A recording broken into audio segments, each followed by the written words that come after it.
Hey everybody, welcome to Visual Communication and Media. My name is Adam Rosetsky. It's a pleasure to see each and every one of you. So excited. Welcome to the end of the course. If you have any questions, comments, concerns, let me know.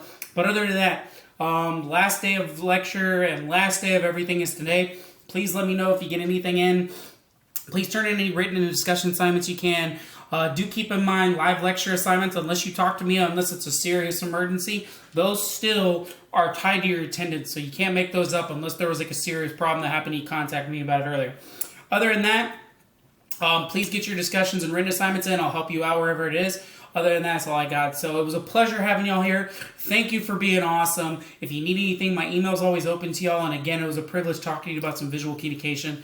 And that's all I got. So enjoy the weekend, enjoy the next 2 weeks, and then hopefully you'll get ready for the fall term. And that's all I got. So thanks for being awesome. It was a privilege having y'all here. If you have any questions, let me know. But other than that, be safe, have fun, and enjoy. Hope you learned something along the way. I hope you had some fun.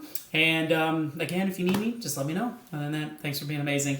Be safe. If you have any questions, please contact me. That's all I got. All right. Have a good one, my friends. Thanks again. Bye-bye.